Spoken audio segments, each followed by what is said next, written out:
ಈಗ ಒಂದು 8 ವರ್ಷದ ಹಿಂದೆ ಒಬ್ಬ ಹುಡುಗ ನನಗೆ ಪರಿಚಯ ಆದ. ಆ ಹುಡುಗ ಹುಟ್ಟಿದ್ದು ಇಲ್ಲೇ ಬೆಂಗಳೂರಲ್ಲಿ ಆನೆಕಲ್ ಬಳಿ. ಅಲ್ಲೆಲ್ಲ ಒಂದು ಚಿಕ್ಕನಹಳ್ಳಿ ಅಂತ ಒಂದು ಹಳ್ಳಿ ಇತ್ತಂತೆ. ಚಿಕ್ಕನಹಳ್ಳಿ ಎಲೆಕ್ಟ್ರಾನಿಕ್ ಸಿಟಿ ಇದೆಯಲ್ಲ, ಅದತ್ಲ ಕಡೆ ಎಲ್ಲೋ. ತಂದೆ ತಾಯಿ ಇಬ್ಬರು ಕೂಡ ಕೂಲಿ ಕಾರ್ಮಿಕರ ಮಗ ಅವನು. ಏನೋ ಗ್ರಾಚಾರ, ತಂದೆ ತೀರೋಗ್ಬಿಟ್ಟ. ತಾಯಿ ಕೂಲಿ ಮಾಡಿ ಆ ಮಗುವನ್ನ ಬೆಳೆಸಕ್ಕೆ ಶುರು ಮಾಡಿದ್ಲು. ಆ ತಾಯಿ ಎಷ್ಟು ಮುಗ್ದೆ ಅಂತಂದರೆ, ಮಗುಗೆ ಶಾಲೆಗೆ ಸೇರಿಸ್ಬೇಕು ವಯಸ್ಸಾಯಿತು ಅನ್ನೋದು ಕೂಡ ಗೊತ್ತಾಗಲಿಲ್ಲ. ಆ ಹಳ್ಳಿನಲ್ಲಿ ಒಬ್ಬರು ಟೀಚರ್ ಇದ್ರು. ಆ ಟೀಚರ್ ಹೆಸರು ನನ್ನ ಲೈಫಲ್ಲಿ ಮರೆಯಲ್ಲ, ನಿರ್ಮಲಾ ಅಂತ. ಆ ನಿರ್ಮಲಾ ಬಂದು ಈ ತಾಯಿಗೆ ಕನ್ವಿನ್ಸ್ ಮಾಡೋಕ್ಕೆ ಟ್ರೈ ಮಾಡಿದ್ರು, ಮಗುನ ಸ್ಕೂಲಿಗೆ ಸೇರಿಸಿ ಅಂತ. ಆ ತಾಯಿ ಕೂಗಾಡ್ಬಿಟ್ರು, ಯಾಕೆ ಸ್ಕೂಲಿಗೆ ಸೇರಬೇಕು, ಅವನು ನಂತರನೇ ಕೂಲಿ ಆಗೋದು ಅಂತ. ಆ ನಿರ್ಮಲಾನವರು ತಮ್ಮ ಬುದ್ಧಿ ಎಲ್ಲ ಖರ್ಚು ಮಾಡಿ ಆ ಹುಡುಗನ ಕೈಯಲ್ಲಿ ಹಿಡ್ಕೊಂಡು ಕರ್ಕೊಂಡೋಗಿ ಸ್ಕೂಲಿಗೆ ಸೇರಿಸ್ಕೊಂಡ್ರು. ಆ ಟೀಚರ್ ಕೈಯಲ್ಲಿ ಕರ್ಕೊಂಡೋದ ಹುಡುಗನ ಹೆಸರು ಆಂಜನಪ್ಪ ಅಂತ. ಆಂಜನಪ್ಪ ಅದೇ ಶಾಲೆಯಲ್ಲಿ ಓದಿ SSLCನಲ್ಲಿ 92% ತಗೊಂಡ. 92%. ಯಾರು ಸ್ಕೂಲ್ಗೆ ಹೋಗೋಕ್ಕೆ ಡೌಟ್ ಇದ್ದವನು. ಸನ್ಮಾನ್ಯ ಸಭಾಧ್ಯಕ್ಷರೇ, ನಮ್ದೊಂದು ಸಂಘಟನೆ ಇದೆ, ಸಂಸ್ಥೆ, ರಾಷ್ಟ್ರೋತ್ಥಾನ ಪರಿಷತ್ ಅಂತ. ರಾಷ್ಟ್ರೋತ್ಥಾನ ಪರಿಷತ್ತು ಪ್ರತಿ ವರ್ಷ ತಪಸ್ ಅಂತ ಒಂದು ಕಾರ್ಯಕ್ರಮ ಮಾಡ್ತದೆ. ತಪಸ್ ಮತ್ತು ಸಾಧನ ಅಂತ. ಈ ಗ್ರಾಮೀಣ ಭಾಗದ ಯಾರು ಪ್ರತಿಭಾವಂತರಿದ್ದಾರೆ ಅವರ ಹೆಕ್ಕಿ ಅವ್ರನ್ನ ಆಯ್ಕೆ ಮಾಡಿ ಅವ್ರಿಗೆ ಉಚಿತವಾದ PUC ಶಿಕ್ಷಣ ಕೊಡ್ತಾರೆ. ಅವ್ರಿಗೇನು, ಈ ಮಕ್ಕಳು IITಗೆ ಹೋಗಬೇಕು ಅಂತ. ಸೊ ಆ ತಪಸ್ಸಲ್ಲಿ ಅಂತ ಒಂದು ಪಾತಾಳ ಗರಡಿಗೆ ಸಿಕ್ಕಾಕೊಂಡವನು ನಮ್ಮ ಆಂಜನಪ್ಪ. 2 ವರ್ಷ ಒಳ್ಳೆ ಸ್ಟಡಿ ಮಾಡ್ದ. CET ರ್ಯಾಂಕ್ 650 ರ್ಯಾಂಕ್ ತಗೊಂಡ. ನಾನು ಅನ್ಕೊಂತೀನಿ, ಆ ನಿರ್ಮಲಾನ ಟೀಚರು ಆ ಹುಡುಗನ ಕರ್ಕೊಂಡು ಬರದೇ ಇದ್ದಿದ್ರೆ ಆ ಹುಡುಗ ಒಂದು ಕೂಲಿ ಆಗ್ತಾ ಇದ್ದ, ಇಲ್ಲದೇ ಪೋಲಿ ಆಗ್ತಾ ಇದ್ದ. ಅದು ಬಿಟ್ಬಿಡಿ. ನಮ್ಮ ದೇಶದಲ್ಲಿ ಅತ್ಯಂತ ಕಠಿಣ ಪರೀಕ್ಷೆಗಳಲ್ಲಿ ಒಂದು ಅಂತಂದರೆ ಜಾಯಿಂಟ್ ಎಂಟ್ರೆನ್ಸ್ ಎಕ್ಸಾಮ್, JEE. ಆ JEEನಲ್ಲಿ ನಮ್ಮ ಆಂಜನಪ್ಪ ಇಡೀ ದೇಶದಲ್ಲಿ 92ನೇ ರ್ಯಾಂಕ್ ತಗೊಂಡ, 92nd rank. He completed his IIT course in Mumbai IIT, Bombay IIT. That is the strength of A government school. ಇದನ್ನು ನಾವು ಅರ್ಥ ಮಾಡ್ಕೊಳ್ಬೇಕು. ಇನ್ನೊಬ್ಬ, ನಾವು ಕೋವಿಡ್ ಟೈಮಲ್ಲಿ ಎಲ್ಲರ ಸಹಕಾರದೊಂದಿಗೆ ಪರೀಕ್ಷೆ ಮಾಡಿದ್ವು. ಒಬ್ಬ ಮಹೇಶ್ ಅನ್ನೋನು ನಮ್ಮ ಕರ್ನಾಟಕ ಪಬ್ಲಿಕ್ ಸ್ಕೂಲಲ್ಲಿ 625ಕ್ಕೆ 617 ಮಾರ್ಕ್ಸ್ ತೊಗೊಂಡ. ಪಬ್ಲಿಕ್ ಸ್ಕೂಲ್ ಹುಡುಗ. ನಾನು ಬೆಳಗ್ಗೆ ನೋಡಿದೆ, ಅವ್ರ ಮನೆಗೆ ಹೋದೆ. ನಾನು ಹೋದರೆ ಕರ್ಕೊಂಡು ಹೋಗ್ತಾ ಇದ್ದಾರೆ, ಬರೀ ಗುಡಿಸ್ಲುಗಳು. ಆ ಗುಡಿಸ್ಲು ಮುಂದೆ ಹೋಗಿ ನಿಲ್ಲಿಸ್ಬಿಟ್ರು. ಎಲ್ಲಪ್ಪ ನಿಮ್ಮ ಮನೆ ಇದೆ? ಅಲ್ಲಿಂದ. ಆ ಮನೆಗೆ ಎಂಟ್ರ್ ಹಾಕೇ ಆಗೋದಿಲ್ಲ, ಬಕ್ಕೊಂಡು ಹೋಗಬೇಕು. ಒಳಗಡೆ ಕೂತ್ಕೊಳ್ಳೋಕೆ ಜಾಗ ಇಲ್ಲ. ಎಲ್ಲಪ್ಪ ಓದ್ತೀಯ ಅಂದೆ. ಸರ್ ಆಚೆ ಓದ್ತೀನಿ ನಾನು ಅಂದ. ನಾನು ಹೋಗ್ಬಿಟ್ಟು ಬಂದಿದ್ದು ಸ್ವಲ್ಪ ಸುದ್ದಿ ಆಯಿತು. ಕರ್ನಾಟಕದ 6 ಪ್ರಸಿದ್ಧ ಕಾಲೇಜುಗಳು ಮುಂದೆ ಬಂದು ನಾವು ಫ್ರೀಯಾಗಿ ಓದಿಸ್ತೀವಿ ಅಂತ. ಅವನಿಗೆ ಫ್ರೀಯಾಗಿ ಓದಿಸಿ ಇವತ್ತು ಅವನು RV ಇಂಜಿನಿಯರಿಂಗ್ ಕಾಲೇಜಲ್ಲಿ ಫೋರ್ತ್ ಇಯರ್ BE ಮಾಡ್ತಾ ಇದ್ದಾನೆ. ಇನ್ನೊಬ್ಬ ಸಂಜಯ್ ಅಂತ ಒಬ್ಬ ಹುಡುಗ, ಅವನು 625ಕ್ಕೆ 618 ತಗೊಂಡ. ನಮ್ಮ ಜಮಖಂಡಿ ಕ್ಷೇತ್ರದ ಸಾವಳಗಿ ಅಂತ ಒಂದು ಊರು, PD ಜತಿಯವ್ರ ಊರು. ಅವನು ನೋಡೋಕೆ ಹೋದೆ. ಸಭಾಧ್ಯಕ್ಷರೇ, ಗುಡ್ಡದ ಮೇಲೆ ಪ್ಲಾಸ್ಟಿಕ್ ಶೀಟ್ ಮನೆ ಒಂದು, ಯಾವ ಬಿದ್ದೋಗುತ್ತೋ ಗೊತ್ತಿಲ್ಲ. ಆ ಹುಡುಗ 618 ತಗೊಂಡ. ನಾವು ಹೋಗಿ ಗೊತ್ತಿದ್ದು ಅದು ಸುಧಾಮೂರ್ತಿಯವರ ತವ್ರ ಮನೆ, ತಾಯಿ ಮನೆ. ಅವ್ರು ಭಾಳ ಖುಷಿ ಆಯಿತು, ನಮ್ಮೂರು ಹುಡುಗ ಹಿಂಗೆ ಓದ್ತಾ ಇದ್ದೇನೆ ಅಂತ. ಅವತ್ತು ಅನೌನ್ಸ್ ಮಾಡಿದ್ರು, ಇವನು ಎಲ್ಲಿವರೆಗೂ ಓದ್ತಾನೋ ನಾವು ಫ್ರೀಯಾಗಿ ಓದಿಸ್ತೀನಿ ನಾನು ಅಂತ. ಇದು 3ನೇದು. ಇನ್ನೊಂದು ಭಾಳ ವಿಚಿತ್ರವಾದದ್ದು, ಒಬ್ಳು ಗ್ರೀಷ್ಮಾ ಅಂತ ಒಬ್ಳು ಹುಡುಗಿ. ಈ ಕೋವಿಡ್ ಟೈಮಲ್ಲಿ ಅವಳು ಸ್ಕೂಲ್ಗೆ ಹೋಗೋಕ್ಕಾಗಲಿಲ್ಲ, ಎಕ್ಸಾಮಿನೇಷನ್ ಫೀಸ್ ಕಟ್ಟೋಕ್ಕಾಗಲಿಲ್ಲ, ಅವಳಿಗೆ ಅಡ್ಮಿಷನ್ ಟಿಕೆಟ್ ಕೊಡಲಿಲ್ಲ. My day starts early, it starts at 4:30 in the morning. ನಾನು ವಾಕಿಂಗ್ ಮಾಡುವಾಗ ನೋಡಿದೆ, ವಾಟ್ಸಪ್ಪಲ್ಲಿ ಒಂದು ಮೆಸೇಜ್ ಇತ್ತು. ಈ ಹುಡುಗಿ ಅಡ್ಮಿಷನ್ ಟಿಕೆಟ್ ಸಿಕ್ಕಿಲ್ಲ ಅಂತ, she wanted to end her life. She attempted. ಅದು ನಂಗೆ ಗೊತ್ತಾಗಿ ಭಾಳ ಕೇದಾಗ ಮನೆ ಹೋಗಿ ಸ್ನಾನ ಮಾಡ್ಕೊಂಡು ಕೊರಟಗೆರೆಗೆ ಹೋದೆ ನಾನು. By 6:15 I was in our house. ಆ ಹುಡುಗಿಗೆಲ್ಲ ಸಮಾಧಾನ ಮಾಡಿ, ನೋಡಮ್ಮ ನಿನ್ನ ಪರೀಕ್ಷೆ ಕೊಡಿಸೋ ಜವಾಬ್ದಾರಿ ನಂದು ಅಂತ ಧೈರ್ಯ ಹೇಳಿ ಕೊಡಿಸೋದೇ ಭಾಳ ಕಷ್ಟ ಆಯಿತು. ಪೂರಕ ಪರೀಕ್ಷೆ ಕೊಡಿಸ್ದೆ. ಸಭಾಧ್ಯಕ್ಷರೇ, ಯಾರಿಗೆ ಪರೀಕ್ಷೆಗೆ ಕೂತ್ಕೊಳ್ಳೋಕೆ ಆಗ್ತಾ ಇರಲಿಲ್ಲ, ಆ ಹುಡುಗಿ ಪೂರಕ ಪರೀಕ್ಷೆಯಲ್ಲಿ ಇಡೀ ಸ್ಟೇಟ್ಗೆ ಫಸ್ಟ್ ರ್ಯಾಂಕ್ ತೊಗೊಂಡು. ಏಕೆಂದ್ರೆ that is the strength of that section. ಇದನ್ನೆಲ್ಲ ಮನಸ್ಸಲ್ಲಿ ಇಟ್ಕೊಂಡು ನಮ್ಮ ಮೇಲೆ ದೊಡ್ಡ ಜವಾಬ್ದಾರಿ ಇದೆ. ಸರ್ಕಾರಿ ಶಾಲೆಗಳನ್ನ ನಾವು ಸಬಲೀಕರಣ ಮಾಡಬೇಕು. ಭಾಳ ಕಷ್ಟ ಸ್ಥಿತಿಲಿದ್ದೀವಿ ನಾವು. ಇವತ್ತೇನಾಗಿದೆ, ನನಗೆ ಇಲ್ಲಿ ಮಾತಾಡೋದಕ್ಕೆ ಒಂದು ದೊಡ್ಡ ಕಾರಣ ಇದೆ. ನಾನು ಇಲ್ಲಿ ನಿಂತ್ಕೊಂಡು ಮಾತಾಡ್ತಾ ಇರೋದಕ್ಕೆ ನನ್ನ ಮೇಲೆ ಸರ್ಕಾರಿ ಶಿಕ್ಷಣ ಇಲಾಖೆಯ ಋಣ ನನ್ನ ಮೇಲಿದೆ. Because my mother was a school teacher. My mother was a government school teacher for 37 years. It was because of her I am here. ಇವತ್ತೇನಾಗಿದೆ, ಅನ್ಫಾರ್ಚುನೇಟ್ಲಿ ನಾನು ಓದಿದ್ದು ಕೂಡ ಏಡೆಡ್ ಸ್ಕೂಲಲ್ಲಿ. I had a illustrious classmate, Prakash Padukone. ಅವರು ನನ್ನ classmate. Deepika Padukone ಅವರ ತಂದೆ first all England badminton champion. MES ಕಾಲೇಜಲ್ಲೂ ಕೂಡ ಒಟ್ಟಿಗೆ ಇದ್ವು. ಆದರೆ 80-90 ಇಸ್ವಿ ಆದಮೇಲೆ ನಮ್ಮ ಆಡಳಿತದ ಮನೋಧರ್ಮ ಸರ್ಕಾರಿ ಶಾಲೆಗಳ ಕಡೆ ಬದಲಾವಣೆ ಆಗ್ಬಿಟ್ಟಿದೆ. ನಾನು ಇಬ್ಬರು ಶಿಕ್ಷಣ ಸಚಿವರನ್ನ ತಪ್ಪಿಸ್ಕೋತೀನಿ. ಒಬ್ಬರು ಶ್ರೀ ಗೋವಿಂದೇಗೌಡ. ಇವತ್ತು ಅನೇಕ ಶಿಕ್ಷಕರು ಅವ್ರ ಫೋಟೋ ಮನೆಯಲ್ಲಿ ಇಟ್ಕೊಂಡಿದ್ದಾರೆ. ಆ ರೀತಿ ಒಬ್ಬ ಧೀಮಂತ ಶಿಕ್ಷಣ ಸಚಿವ. ಇನ್ನೊಬ್ಬರು ಹೆಸರು ಹೇಳಕ್ಕೆ ಇಷ್ಟಪಡೋದಿಲ್ಲ. ಅವರೊಂದು ನೊಟೋರಿಯಸ್ ಸ್ಟೇಟ್ಮೆಂಟ್ ಮಾಡಿದರು. ಬಿಗೆ ಎಜುಕೇಷನ್ ಮಿನಿಸ್ಟರ್, ಶಿಕ್ಷಣ ಕ್ಷೇತ್ರ ಒಂದು ಅನುತ್ಪಾದಕ ಕ್ಷೇತ್ರ, ನಾನ್ ಪ್ರೊಡಕ್ಟಿವ್ ಸೆಕ್ಟಾರ್ ಅಂತ ಒಂದು ಮಾತು ಹೇಳಿದರು. ಅದು ಯಾವ ಬಾಯಲ್ಲಿ ಹೇಳಿದ್ರೋ ಗೊತ್ತಿಲ್ಲ. ಆದರೆ ಅದನ್ನು ಇವತ್ತು ಆಡಳಿತ ಭಾಳ ಸೀರಿಯಸ್ ತೊಗೊಂಡ್ಬಿಟ್ಟಿದೆ. It's a non productive sector, unlike irrigation, unlike industries. ಅವ್ರಿಗೆ ಗೊತ್ತಿಲ್ಲ ಇದಿಲ್ಲದೆ ಇದ್ರೆ ಯಾವ ಇಂಡಸ್ಟ್ರಿ ಯಾವ ಇದು ಕೂಡ ಉಪಯೋಗ ಆಗೋದಿಲ್ಲ ಅಂತ. ಇವತ್ತೇನಾಗ್ತಾ ಇದೆ, ಸರ್ಕಾರಿ ಶಾಲೆಗಳ ಬಗ್ಗೆ ಜನರ ವಿಶ್ವಾಸಾರ್ಹತೆ ಇವತ್ತು ಜಾಸ್ತಿ ಆಗಬೇಕಾಗಿದೆ. ವಿಶ್ವಾಸಾರ್ಹತೆ ಜಾಸ್ತಿ ಆಗದೆ ಇದ್ರೆ ಏನು, ನಮ್ಮೆಲ್ಲರ ಮುಂದೆನೂ ಕೂಡ ಉದಾಹರಣೆ ಇದೆ. ಬಂದ್ಬಿಟ್ಟು ಎಲ್ಲರೂ ಕೂಡ ಫೀಸ್ ಜಾಸ್ತಿ ಆಗೋಗ್ಬಿಟ್ಟಿದೆ, ಫೀಸ್ ಕಡಿಮೆ ಮಾಡಿಸಿ ಸರ್, ಒಂದು ಲೆಟ್ರ್ ಕೊಡಿಸಿ ಸರ್, ಫೋನ್ ಮಾಡಿಸಿ ಸರ್. ನಾನು ಕೇಳ್ತೀನಿ, ನಮ್ದು ಒಳ್ಳೆ ಗೌರ್ಮೆಂಟ್ ಸ್ಕೂಲ್ಗಳಿಲ್ಲ, ಯಾಕೆ ಸೇರಿಸಲ್ಲ ಅಂತ. ಬಟ್ ಅವ್ರ ಮನಸ್ಸಲ್ಲಿ ಬಂದ್ಬಿಟ್ಟಿದೆ, ಗೌರ್ಮೆಂಟ್ ಸ್ಕೂಲ್ಗೆ ಹೋದರೆ ನಮ್ಮ ಮಕ್ಕಳು ಓದೋದಿಲ್ಲ, ಕಲಿಯೋದಿಲ್ಲ, ಗುಣಮಟ್ಟದ ಶಿಕ್ಷಣ ಸಿಗೋದಿಲ್ಲ. ನಾವು ಫ್ರೀ ಟೆಕ್ಸ್ಟ್ ಬುಕ್ಸ್ ಕೊಡ್ತೀವಿ, ಫ್ರೀ ಯೂನಿಫಾರ್ಮ್ ಕೊಡ್ತೀವಿ, ಮಧ್ಯಾಹ್ನದ ಊಟ ಕೊಡ್ತೀವಿ, ಎಲ್ಲ ಕೊಡ್ತೀವಿ. ಆ್ಯಂಡ್ ಸರ್ಕಾರಿ ಶಿಕ್ಷಣ ವ್ಯವಸ್ಥೆಯಲ್ಲಿರುವ teachers they are very well trained.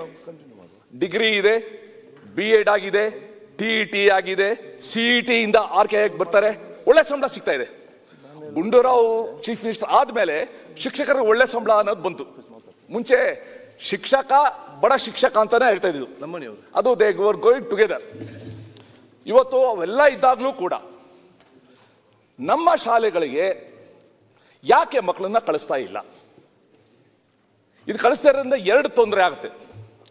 ಮೊದಲನೇದು, ಬಹಳ ದೊಡ್ಡ ಸಂಖ್ಯೆಯ ಸಮುದಾಯ ಗುಣಮಟ್ಟದ ಶಿಕ್ಷಣದಿಂದ ವಂಚಿತರಾಗ್ತಾರೆ. ಪ್ರತಿಭೆ ಇದ್ರೂ ಕೂಡ ಅವ್ರಿಗೆ ಅವಕಾಶ ಸಿಗೋದಿಲ್ಲ. ಎರಡನೇದು, ಸಾಲಗಾರರಾಗ್ತಾರೆ. ನಂದೊಂದು ಅಂದಾಜಿದೆ, ಅವರ ಆದಾಯದ 20% ಹಣವನ್ನು ಮಕ್ಕಳ ಶಿಕ್ಷಣಕ್ಕೆ ಅವರು ಕೊಡ್ತಾ ಇದ್ದಾರೆ. ಏನೋ ಒಂದು ಆಸೆ ಅವ್ರಿಗೆ, ಪಾಪ ಕಾನ್ವೆಂಟ್ ಅನ್ನೋಕ್ಕೂ ಬರಲ್ಲ, ಕಾರ್ಮೆಂಟ್ ಅಂತಾರೆ. ಕಾರ್ಮೆಂಟ್ ಕಳಿಸ್ಬೇಕು, ಬಣ್ಣ ಬಣ್ಣದ ಯೂನಿಫಾರ್ಮ್ ಹಾಕೋಕು, ಆ ಬಸ್ಸಲ್ಲಿ ಕಳಿಸ್ಬೇಕು, ಕಳಿಸ್ತಾರೆ. ಹಾಸಿಗೆ ಇದ್ದಷ್ಟು ಕಾಲು ಚಾಚಬೇಕು ಅಂದರೆ ಗಾದೆ ಅವ್ರ ಕೈಲಿ ಆಗ್ತಾ ಇಲ್ಲ. ಸೊ ಈ ಹಿನ್ನೆಲೆಯಲ್ಲಿ ನಮ್ಮದೊಂದು ಭಾಳ ದೊಡ್ಡ ಜವಾಬ್ದಾರಿ, ನಮ್ಮ ಸರ್ಕಾರಿ ಶಾಲೆಗಳ ಮಹತ್ವವನ್ನು ಆಡಳಿತ ಅರ್ಥ ಮಾಡಿಕೊಂಡು ಅದನ್ನು ಚೆನ್ನಾಗಿ ಬೆಳೆಸಿ ಉದ್ಧಾರ ಮಾಡೋದು. ಇಲ್ಲಿ ನಮ್ಮ ಗೋಪಾಲಯ್ಯವರು ಶಾಸಕರಿದ್ದಾರೆ. ಅವ್ರ ಕ್ಷೇತ್ರದಲ್ಲಿ ಒಂದು ಅದ್ಭುತವಾದ ಒಂದು ಶಾಲೆ ಮಾಡಿದ್ದಾರೆ, ಕರ್ನಾಟಕ ಪಬ್ಲಿಕ್ ಸ್ಕೂಲ್. ಹೇಳ್ತಿದ್ರು ಸರ್, ಭಾಳ ಒಂದು ಒಳ್ಳೆಯ ಶಾಲೆ. ಆ ಥರ ಬೇರೆ ಬೇರೆ ಕಡೆ ಪ್ರಯತ್ನ ಆಗ್ತಾ ಇದೆ.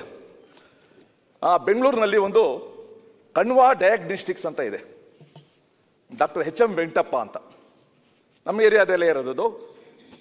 ಈಗ ನಾನು ಎಜುಕೇಷನ್ ಮಿನಿಸ್ಟರ್ ಆಗಿದ್ದಾಗ ಒಂದು ದಿವಸ ನಮ್ಮ ಮನೆಗೆ ಬಂದು ನಮ್ಮ ಊರಿಗೆ ಹೋಗೋಣ ಬರ್ತೀರಾ ಅಂದರು. ಹೋಗೋಣ ಸರ್ ಅಂದೆ. ಹೋಗಿ ಅವ್ರ ಮನೆ ಕರ್ಕೊಂಡೋಗಿ ಎದುರುಗಡೆ ಬಿದೋಗಿದೆ ಸ್ಕೂಲು. ಸರ್ ನಾನು ಇಲ್ಲೇ ಓದಿದ್ದು ಅಂದರು. ಇನ್ನೊಂದು ಸ್ಕೂಲ್ ಕರ್ಕೊಂಡು ಹೋದ್ರು, ಇದೇ ನನ್ನ ಹೈಸ್ಕೂಲ್ ಅಂದರು. ಸರ್ ಒಂದು ಸಹಾಯ ಮಾಡ್ತೀರಾ ಅಂದರು. ಏನು ಸರ್ ಅಂದೆ. ನಾನೊಂದು ಸ್ಕೂಲ್ ಕಟ್ಟಿಸ್ಕೊಡ್ತೀನಿ, ಅವಕಾಶ ಕೊಡ್ತೀರಾ ಅಂದರು. ಸರ್ ಎಷ್ಟು ಖರ್ಚು ಮಾಡ್ಬೋದು ನೀವು?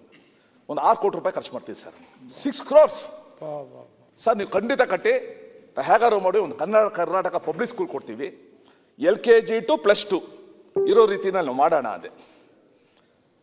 ಕಳೆದ 2 ತಿಂಗಳ ಹಿಂದೆ ಅದರ ಲೋಕಾರ್ಪಣೆ ಆಯಿತು. ಉಪಸಭಾಧ್ಯಕ್ಷರೇ, ಹಿ ಹ್ಯಾಸ್ ಸ್ಪೆಂಡ್ 14 crores, 14 ಕೋಟಿ ರೂಪಾಯಿ ಕೊಟ್ಟು ಅದ್ಭುತವಾದ ಶಾಲೆ ಕಟ್ಟಿದ್ದಾರೆ. ಅವ್ರು ಹೇಳ್ತಾರೆ, ನಮ್ಮೂರು ಜನ ಚನ್ನಪಟ್ಟಣಕ್ಕೆ ಪ್ರೈವೇಟ್ ಸ್ಕೂಲ್ಗೆ ಯಾಕೆ ಹೋಗ್ಬೇಕು, ಇಲ್ಲೇ ಓದ್ಲಿ. ಅಷ್ಟೇ ಅಲ್ಲ, ಪ್ರತಿ ವರ್ಷ 10 ಲಕ್ಷ ರೂಪಾಯಿ ಮೇಂಟೆನೆನ್ಸ್ಗೆ ಕೊಡ್ತೀವಿ ಅಂತ ಹೇಳಿದ್ದಾರೆ. ಇದು ಸಾಮಾನ್ಯವಾಗಿ ಯಾರು ಮಾಡಿ, ಎಲ್ಲರೂ ಕೂಡ ಲೇನಾ ಬ್ಯಾಂಕೇ ಇರುವಾಗ ದೇನಾ ಬ್ಯಾಂಕ್ ಬಹಳ ಕಡಿಮೆ. ಇದೊಂದು ದೇನಾ ಬ್ಯಾಂಕ್ ಇದು. ನಾನು ಇವತ್ತು ಆ ವೆಂಕಟಪ್ಪನವರ ನಾನು ಜ್ಞಾಪಕಿಸ್ತಿದ್ದೆ, ಬಹಳ ಒಳ್ಳೆ ಕೆಲಸ ಮಾಡಿದ್ದಾರೆ. ಹಾಗೆ ಬೇರೆ ಬೇರೆ ಕಡೆ ಸಮುದಾಯಗಳು, ನಾನೊಂದು ಬಂಟ್ವಾಳದಲ್ಲಿ ಒಂದು ಶಾಲೆಗೆ ಹೋಗಿದ್ದೆ, ದತ್ತಲ್ಗ. ಆ ಶಾಲೆಯಲ್ಲಿ ಸ್ಟ್ರೆಂತು ಸುಮಾರು 20, 27, 30 ಇಳಿದ್ಬಿಟ್ಟಿತ್ತು. ಅಲ್ಲೊಬ್ರು ಅಂಚಲ್ ಅವರೊಂದು ದುರ್ಗಾ ಪರಮೇಶ್ವರಿ ಟ್ರಸ್ಟ್ ಅಂತ ಮಾಡಿಕೊಂಡು ಇಷ್ಟು ಚೆನ್ನಾಗಿ ಮಾಡಿದ್ರು ಉಪಾಧ್ಯಕ್ಷರೇ. ಶಾಲೆ ಕಟ್ಟಿದ್ರು, ಬಸ್ಗಳನ್ನ ತಂದರು, ಟೀಚರ್ಸ ಸೇರಿಸಿದ್ರು. 30 ಜನ ಮಕ್ಕಳಿದ್ದ ಜಾಗದಲ್ಲಿ ನಾನು ಹೋಗಿದ್ದ ದಿವಸ 650 ಮಕ್ಕಳಿದ್ರು. 650, ಇವಾಗ 1000 ಕೂಡ ಜಾಸ್ತಿ ಆಗಿದೆ. ಈ ರೀತಿ ಅನೇಕರನ್ನು ನೋಡಿದ್ದೀನಿ. ಸೊ ಇವತ್ತು ಶಾಲೆ ಮಾಡಬೇಕು ಅಂತ ಜನ ಮುಂದೆನೂ ಕೂಡ ಬರ್ತಾರೆ. ಆ ಶಾಲೆಯಲ್ಲಿ ಓದಿದ್ರೆ ನಿಜವಾಗ್ಲೂ ಸರ್ಕಾರಿ ಶಾಲೆಯಲ್ಲಿ ಓದುವ ಮಕ್ಕಳು ಈ ನೆಲಕ್ಕೆ ಅಂಟ್ಕೊಂಡಿರ್ತಾರೆ, ಈ ನೆಲದ ಭಾವನೆಗಳನ್ನ ಅರ್ಥ ಮಾಡ್ಕೊಳ್ತಾರೆ. ನಾನು ಸ್ಕೂಲ್ ನೋಡಿದೆ ಜಾರ್ಜ್ ಅವರೇ, ಆ ಸ್ಕೂಲ್ ಹೆಸರು ನಂಗೆ ಖುಷಿ ಕೊಡ್ತು. Global international Indian school, global international Indian school, Bannerghatta ರೋಡಲ್ಲಿ. ಎಷ್ಟಪ್ಪ ಫೀಸು ಅಂತಂದೆ. 8.5 ಲಕ್ಷ ಪರ್ ಇಯರ್. ನಾನು ಖಾಸಗಿ ಶಾಲೆಗಳ ಬಗ್ಗೆ ಮಾತಾಡೋಕೆ ಹೋಗಲ್ಲ, ಅದು ಅಶೋಕ ಹೋಟ್ಲಿಗೆ ಹೋಗಲಿ, ಶಾಂಗ್ರಿಗಳ ಹೋಗಲಿ, ದರ್ಶಿನಿಗೂ ಇದೆ. ದರ್ಶಿನಿ ಹೋಟ್ಲಿಗೆ ಹೋಗೋರಿದೆ, ಫುಟ್ಪಾತ್ ಮೇಲೂ ತಿನ್ನೋರು ಇದ್ದಾರೆ. ಆದರೆ ಫುಟ್ಪಾತ್ ಮೇಲೆ ತಿನ್ನೋ ಕಡೆ ಒಂದು ಒಳ್ಳೆ ಗುಣಮಟ್ಟದ ಆಹಾರ ಕೊಟ್ಟರೆ ಒಳ್ಳೆಯದು ಅಂತ ನನ್ನ ಅನಿಸಿಕೆ. ಈಗ ನಾನು ಯಾಕೆ ಈ ವಿಚಾರ ತಗೊಂಡೆ ಅಂತಂದರೆ, ಇದ್ರ ಬಗ್ಗೆ ಸರ್ಕಾರ, ನಾವೆಲ್ಲ ಶಾಸಕರು ಇದ್ರ ಬಗ್ಗೆ ಯೋಚನೆ ಮಾಡಿ, ಆ ಧ್ವನಿ ಇಲ್ಲದ ಸಮುದಾಯನೇ ಇದೆ ಆ ಮಕ್ಕಳು. ಮೊನ್ನೆ ಕೊಪ್ಪದ ಹತ್ರ ಒಬ್ಳು ಹುಡುಗಿ ಪ್ರಧಾನಮಂತ್ರಿಗೆ ಲೆಟ್ರ್ ಬರೆದಿದ್ದಾಳೆ. ಅದೆಲ್ಲ ಕಡೆ ಬಂತು ವೈರಲ್ ಆಗಿ. ನನ್ನ ಶಾಲೆ ಹೋಗೋಕ್ಕೆ ರಸ್ತೆನೇ ಇಲ್ಲ ಅಂತ. ಆ ರಸ್ತೆ ಫೋಟೋ ಗಿಟ್ಟೆಲ್ಲ ಆಮೇಲೆ ವಿಡಿಯೋ ನೋಡಿದೆ ನಾನು. ಕೊನೆ ನಾನು ನಮ್ಮ MP ಶ್ರೀನಿವಾಸ್ ಪೂಜಾರಿ ಅವ್ರು ಫೋನ್ ಮಾಡಿ, ನೋಡಿ ಸರ್ ಅದೇನು ಅಂತ, ಅದೇನೋ ಒಂದು ಆಯಿತು. ಅದೇ ಥರ ಗದಗಲ್ಲಿ ಅಥವಾ ಬಿಜಾಪುರದಲ್ಲಿ ಗಂಗವ್ವ ಅಂತ ಒಬ್ಳು ಹುಡುಗಿ, she wrote a letter to prime minister, ನಮ್ಮ ಶಾಲೆಯಲ್ಲಿ ನಮ್ಮ ಶೌಚಾಲಯನೇ ಇಲ್ಲ, ಶೌಚಾಲಯ ಇಲ್ಲದೆ ಇದ್ರೆ ನಾವು ಹೋಗೋಕ್ಕಾಗೋದಿಲ್ಲ ಅಂತ ಶಿ ರೋಟ್ ಎ ಲೆಟರ್. ಆಮೇಲೆ ಅಲ್ಲಿ ಶೌಚಾಲಯ ಬಂತು. ನಾನು ಅವಾಗ ಸಂಜಯ್ ಅಂತ ಒಬ್ಬ ಹುಡುಗಾಡಿದ್ನಲ್ಲ ಸಾವಳಗಿ, ಅವನ ಮನೆ ನೋಡಿ ನನಗೆ ಭಾಳ ಬೇಜಾರಾಗ್ಬಿಟ್ಟು ಆಗಿನ ಬಾಗಲಕೋಟೆ DC ಜೊತೆ ಮಾತಾಡ್ಬಿಟ್ಟು ಹೇಳಿದೆ, ಏನೋ ಮಾಡ್ರಪ್ಪ ಅಂತ. ಕೊನೆಗೆ ಅವನಿಗೆ ಆಶ್ರಯ ಸ್ಕೀಮಲ್ಲಿ ಅವ್ರಿಗೊಂದು ಮನೆ ಕೊಟ್ಟರು ಆ ಕುಟುಂಬಕ್ಕೆ. Now they are living in a peaceful atmosphere. So ಇದೆಲ್ಲ ಹೇಳ್ತಾ, ನಂದು ಒಟ್ಟಾರೆ ಈ ಅನುತ್ಪಾದಕ ಕ್ಷೇತ್ರ ಅನ್ನೋದನ್ನ ತಲೆಯಿಂದ ತೆಗೆದು ಇದೊಂದು ಉತ್ಪಾದಕ ಕ್ಷೇತ್ರ, ಸಮಾಜಕ್ಕೆ ಬಹಳ ಜರೂರಾಗಿ ಬೇಕಾದ ಒಂದು ಕ್ಷೇತ್ರ, ಸಮಾಜವನ್ನ ಗೌರವಿಸುವ ಪ್ರಜೆಗಳನ್ನ ಸೃಷ್ಟಿ ಮಾಡೋ ಕ್ಷೇತ್ರ ಅನ್ನೋದು ಎಲ್ಲ ಆಡಳಿತ ನಡೆಸೋರ ತಲೆಗೆ ಬರಬೇಕು. ಏನಾಗಿದೆ, ಒಂದು I may be wrong or right ಗೊತ್ತಿಲ್ಲ, ಆಡಳಿತದಲ್ಲಿರೋರಿಗೆ ಅವ್ರಿಗೂ ಕೂಡ I think India is the only country where private schools are called public schools. ಬೇರೆ ಕಡೆ ಎಲ್ಲ public schools are government schools. ನಾನು ಕೇರಳದಲ್ಲಿ ನೋಡಿದ್ದೀನಿ. ಕೇರಳದಲ್ಲಿ ಕೇರಳದ ಜನಸಂಖ್ಯೆಯಲ್ಲಿ first preference they will give to government school, second preference aided school, last preference the so called private schools. ಆ ರೀತಿ ಅವ್ರದ್ದು ಅಲ್ಲಿ ವ್ಯವಸ್ಥೆ ಇದೆ. ಸೊ ನಮ್ಮಲ್ಲಿ ಇದು ಮಾಡೋಕ್ಕೆ ಯಾಕೆ ಆಗೋದಿಲ್ಲ? ನಾನು ಹಿಂದೆ ಶಿಕ್ಷಣ ಸಚಿವವಾಗಿದ್ದಾಗ unfortunately I was a war time general, not a peace time general. Covid ಬಂದಾಗ ಶಾಲೆಗೆ ನಡೆಸೋದು ಕಷ್ಟ ಇದ್ದಾಗ ಎಜುಕೇಷನ್ ಮಿನಿಸ್ಟರ್ ಆಗಿದೆ. ಆದರೂ ಕೂಡ ವಿದ್ಯಾಗಮ ಎಲ್ಲ ತರಕ್ಕೆ ನಾವು ಪ್ರಯತ್ನ ಪಟ್ವು ನಾವು. ಸೊ ಈ ಹಿನ್ನೆಲೆಯಲ್ಲಿ ನಾನು ತಮ್ಮ ಮುಂದೆ ಇಷ್ಟು ವಿಚಾರ ಇಡಕ್ಕೆ ಇಷ್ಟಪಡ್ತೀನಿ. ರಾಜ್ಯದಲ್ಲಿ ಸುಮಾರು 41,000ಕ್ಕೂ ಹೆಚ್ಚು ಪ್ರಾಥಮಿಕ ಶಾಲೆಗಳು ಸರ್ಕಾರಿ, ಸುಮಾರು 4,800ಕ್ಕೂ ಹೆಚ್ಚು ಸರ್ಕಾರಿ ಪ್ರೌಢಶಾಲೆಗಳು ಕಾರ್ಯನಿರ್ವಹಿಸ್ತವೆ. ಸಬ್ಜೆಕ್ಟ್ ಕರೆಕ್ಷನ್ ಆ ಫಿಗರ್ಸ್ ಹೆಚ್ಚು ಕಡಿಮೆ ಇರ್ಬೋದು. ಸುಮಾರು 1,80,000 ಶಿಕ್ಷಕರು ಪ್ರಾಥಮಿಕ ಮತ್ತು ಪ್ರೌಢಶಾಲೆಗಳಲ್ಲಿ ಕಾರ್ಯನಿರ್ವಹಿಸ್ತಾ ಇದ್ದಾರೆ. 1,80,000. ರಾಜ್ಯ ಸರ್ಕಾರದ ಆಯವ್ಯಯದ ಬಹುಪಾಲು ಮೊತ್ತ ಸರ್ಕಾರಿ ಶಾಲೆಗಳ ಸಬಲೀಕರಣ, ಗುಣಮಟ್ಟದ ಶಿಕ್ಷಣ ನೀಡಲು ವ್ಯಯಿಸಬೇಕು ಅನ್ನೋದು ನಮ್ಮ ಉದ್ದೇಶ, ಭಾವನೆ. ಅದ್ರ ಜೊತೆಗೇನೆ ವಿದ್ಯಾರ್ಥಿಗಳ ದಾಖಲಾತಿ. ಕೋವಿಡ್ ಸಮಯದಲ್ಲಿ ನನಗೆ ಚೆನ್ನಾಗಿ ನೆನಪಿದೆ, ಒಂದೇ ವರ್ಷದಲ್ಲಿ ಸರ್ಕಾರಿ ಶಾಲೆಗಳ ಮಕ್ಕಳ ಸಂಖ್ಯೆ 2 ಲಕ್ಷ ಜಾಸ್ತಿ ಆಗಿತ್ತು. ಈಗ ಪ್ರತಿ ವರ್ಷ 2.5ರಿಂದ 3 ಲಕ್ಷ ಕಡಿಮೆ ಆಗ್ತಾ ಇದೆ. ಸನ್ಮಾನ್ಯ ಉಪಾಧ್ಯಕ್ಷರೇ, ವೆಂಕಟಶಿವ ರೆಡ್ಡಿ ಅವರು ಇಲ್ಲಿದ್ದಾರೆ. ಶ್ರೀನಿವಾಸಪುರ ತಾಲೂಕಲ್ಲಿ ಒಂದು ಓಬೇನಹಳ್ಳಿ ಅಂತ, ಓಬೇನಹಳ್ಳಿ ಬಗ್ಗೆ ನಾನು ಸೋಷಿಯಲ್ ಮೀಡಿಯಾದಲ್ಲಿ ನೋಡಿದೆ. ಒಂದು ಸ್ಕೂಲು, ಗೌರ್ಮೆಂಟ್ ಸ್ಕೂಲ್, ಕಿರಿಯ ಪ್ರಾಥಮಿಕ ಶಾಲೆ. ಅಲ್ಲಿರೋದು 1, 2, 3, 4, 5 5 ಕ್ಲಾಸ್, ಅಂದರೆ 1 to 5 ಕ್ಲಾಸಸ್. ಇಡೀ ಸ್ಕೂಲಲ್ಲಿರೋದು ಒಬ್ಬಳೇ ಹುಡುಗಿ, ನಂದಿನಿ ಅಂತ. ನನಗೆ ಆಶ್ಚರ್ಯ ಆಯಿತು, ಒಬ್ಳು ಹುಡುಗಿ ಏನಪ್ಪ ಮಾಡಕ್ಕೆ ಸಾಧ್ಯ? ಹೋದೆ ನಾನು ಆ ಸ್ಕೂಲ್ ಹುಡ್ಕೊಂಡು. ಹೋಗ್ಬಿಟ್ರೆ ಆ ಸ್ಕೂಲಲ್ಲಿ ಆ ಟೀಚರ್ ಅವತ್ತು ರಜಾ. ಅದಕ್ಕೆ ಮೇಷ್ಟ್ರು ಬೇರೆ ಊರಿಂದ ಬಂದಿದ್ದೆ, ನಾನು ಬರೋದೇನು ಗೊತ್ತಿತ್ತೋ ಏನೋ ಗೊತ್ತಿಲ್ಲ, ಅವ್ನು ಬಂದು ಏನೋ ಪಾಠ ಮಾಡ್ತಾನೆ ಪಾಪ, ಮೇಷ್ಟ್ರು ಮಾಡ್ತಾ ಇದ್ದಾರೆ. ನಾ ಹುಡುಗಿ ಅವ್ರನ್ನ ಕಳಿಸ್ಬಿಟ್ಟು ಆ ಹುಡುಗಿ ಮುಂದೆ ಕೂತ್ಕೊಂಡು ಒಂದು ಪಾಠ ಓದಿಸ್ದೆ, ಒಂದು ಪದ್ಯ ಕೇಳಿದೆ, ಒಂದು ಲೆಕ್ಕ ಕೇಳಿದೆ. ಆಮೇಲೆ ಕೇಳಿದೆ, ಬೆಳಗ್ಗೆಯಿಂದ ನಿಮ್ಗೆ ಏನೇನು ಪೀರಿಯಡ್ಸ್ ಇರುತ್ತೆ ಅಂತ. ಆ ಹುಡುಗಿ ಹೇಳ್ತು ಪಾಪ. ಐ ಸ್ಟಿಲ್ ರಿಮೆಂಬರ್ ಆ ಬ್ರೈಟ್ ಐಸು, ಆ ಯೂನಿಫಾರ್ಮು, ಆ ಉತ್ಸಾಹ ಮುಖದಲ್ಲಿ. ಒಬ್ಬಳೇ ಇದ್ರು ಕೂಡ ಅವಳು ಬೆಳಗ್ಗೆ ಇಂಗ್ಲೀಷ್ ಇರುತ್ತೆ, ಆಮೇಲೆ ಕನ್ನಡ ಇರುತ್ತೆ, ಆಮೇಲೆ ಮ್ಯಾಥ್ಸ್ ಇರುತ್ತೆ, 5th ಪೀರಿಯಡು ಸ್ಪೋರ್ಟ್ಸ್ ಇರುತ್ತೆ ಅಂದು. ಸ್ಪೋರ್ಟ್ಸು ಏನು ಮಾಡ್ತೀಯಮ್ಮ ಒಬ್ಬಳೇ? ಸೊ ಒಬ್ಬಳೇ ಆಟ ಆಡ್ಕೊಡ್ತೀನಿ ಸರ್ ಅಂತು. That was A chilling experience for me. ನಾವು ಹುಡುಗಿ ಬಾಲ್ಯನ ಕಿತ್ಕೋತಾ ಇಲ್ವಾ ಅಂತ ಅನ್ನಿಸ್ತು. ನನ್ನ ಪ್ರಕಾರ ಮಕ್ಕಳು ಶಾಲೆ ಒಳಗಡೆ ಕಲಿಯೋದಕ್ಕಿಂತ ಶಾಲೆ ಹೊರಗಡೆ ಕಲಿಯೋದೇ ಜಾಸ್ತಿ. ಫ್ರೆಂಡ್ಸ್ ಇರಬೇಕು, ಆಟ ಆಡಬೇಕು, ಜಗಳ ಆಡಬೇಕು, ಮತ್ತು ಸ್ನೇಹಿತರಾಗಬೇಕು. ಇದು ಜೀವನದ ಕಲಿಕೆಯ ಭಾವ.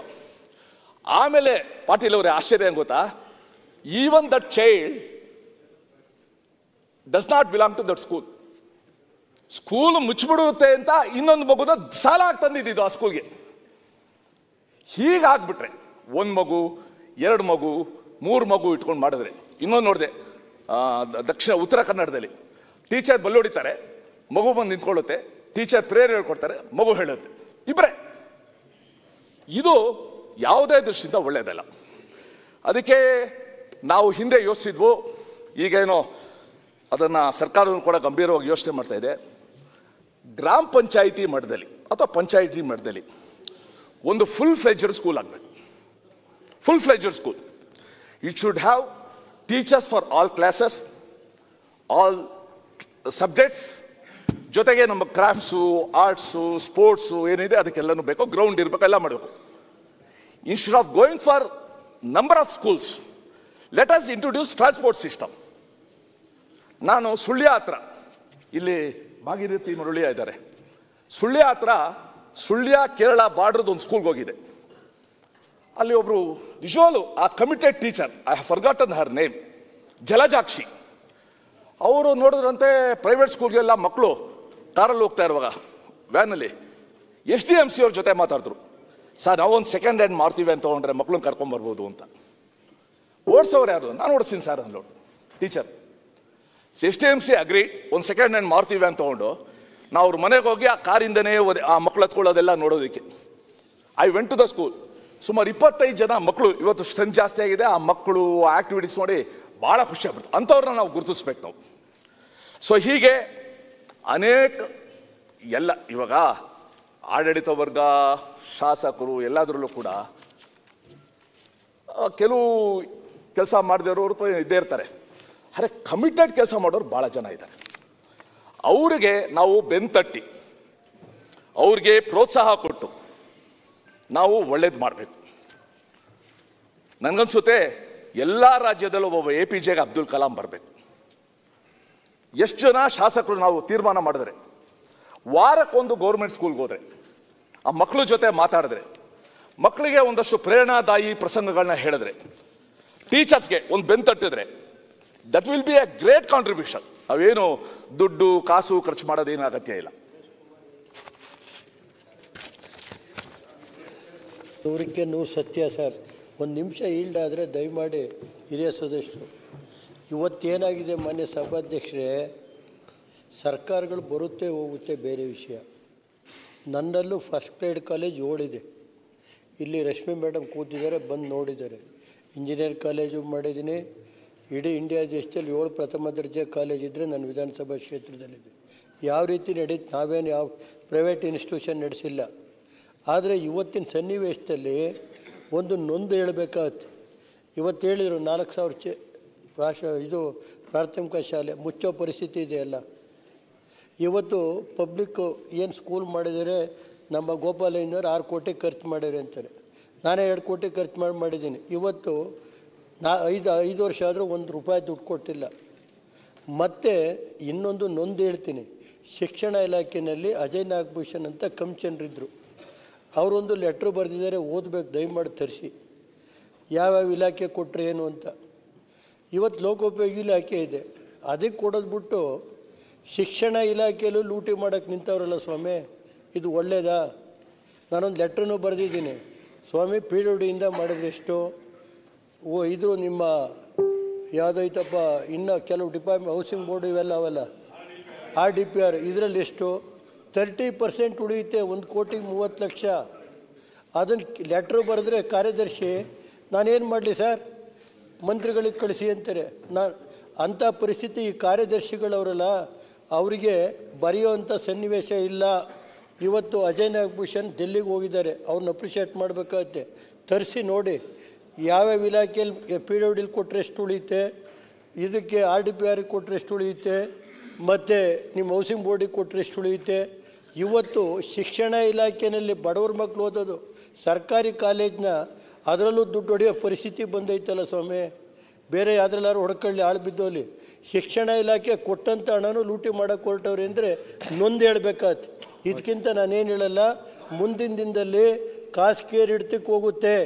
ಎಲ್ಲ ಪ್ರಾಥಮಿಕ ಯಾರೋ ಪುಣ್ಯಾತ್ಮರು ತಂದು ಕೊಟ್ಟು ಹೋಗ್ಯವ್ರೆ, ಬಡವರು ಹೋಗಿ ಅವ್ರವ್ರ ಮನೆ ಕಾಲು ಕಟ್ಟಿ. ಇವತ್ತು ಆ ಪರಿಸ್ಥಿತಿ ಬಂದಿದೆ. ತಾವೇನು ಹೇಳ್ತಾ ಇದ್ದೀರಿ, ಇದಕ್ಕೂ 100ಕ್ಕೂ 100 ಸತ್ಯ. ದಯಮಾಡಿ ತಮ್ಮ ಸಭಾಪತಿಗಳು, ಉಪಸಭಾಪತಿ ಮುಖಂಡ ಕೇಳ್ತಾ ಇದ್ದೀನಿ, ಇಂಥವಕ್ಕೆ ಅವಕಾಶ ಕೊಡಬೇಡಿ. ಯಾಕೆ PWD ಡಿಪಾರ್ಟ್ಮೆಂಟ್ ಇಟ್ಟಿದ್ದೀರಿ? ಯಾವ ಉದ್ದೇಶದಿಂದ ಇಟ್ಟಿದ್ದೀರಿ? ಹೌಸಿಂಗ್ ಬೋರ್ಡ್ ಯಾಕೆ ಇಟ್ಟಿದ್ದೀರಿ? ಹೌಸಿಂಗ್ ಬೋರ್ಡು ನೀವೆಷ್ಟೇ ಕೊಡಿ ಅಂತ ಮಾಡೋಕ್ಕೆ ಇಟ್ಟಿರೋದು. PWD ಇಲಾಖೆ ಇಂಜಿನಿಯರ್ಸ್ ಅವರೇ, ಎಲ್ಲ ಅವರೇ, ತಾಂತ್ರಿಕ ಅಧಿಕಾರಿಗಳವರೇ. ಅದು ಬಿಟ್ಟು ಯಾಕೆ ಸ್ವಾಮಿ ಚೆನ್ನಾಗಿ ಮಾತಾಡ್ತಿದ್ದಾರೆ, ಅವಕಾಶ ಮಾಡಬೇಡಿ, ಚೆನ್ನಾಗಿ ಹೇಳ್ತಾ ಇದ್ದಾರೆ, ಮಾತಾಡಲಿ. ಸಲಹೆಗಳನ್ನು ಕೊಡಿ ಸರ್. ಈಗ ತಾವು ಮಂತ್ರಿಯಾಗಿ ಎಲ್ಲ ಮಾಡಿದ್ದೀರಿ, ನಿಮ್ಮ ಬಗ್ಗೆ ನಮಗೂ ಭಾಳ ಗೊತ್ತಿದೆ. ಕೆಲವು ಊರುಗಳಿಗೆ ದಾರಿನೇ ಇಲ್ಲ ಅಂತ ಸ್ಕೂಲ್ ಮಕ್ಕಳಿಗಾಗಿ ನಮ್ಮ ಪಿಟಿಷನ್ ಕಮಿಟಿ ಒಳಗೆ ಸಾಕಷ್ಟು ತಾವು ಇದನ್ನು ಮಾಡಿ ಕಳಕಳಿ ನಿಮಗಿದೆ. ಅದನ್ನು ಸುಧಾರಣೆ ಮಾಡಬೇಕು. ಏನೇನು ಸಲಹೆಗಳನ್ನು ಕೊಡಬೇಕು ಅದನ್ನು ಅದಕ್ಕೋಸ್ಕರ ನಾನು ಕೇಳಿದ್ದು ಅರ್ಧ ದಿವಸ ಚರ್ಚೆ, ಎಲ್ಲರೂ ಕೂಡ ಭಾಗವಹಿಸಬೇಕು, ಇದು ಭಾಳ ಇಂಪಾರ್ಟೆಂಟ್ ಅಂತ. ಮ್ಯಾಕ್ಸಿಮಮ್ 15 ನಿಮಿಷದಲ್ಲಿ ಮುಗಿಸ್ತೀನಿ ನಾನು.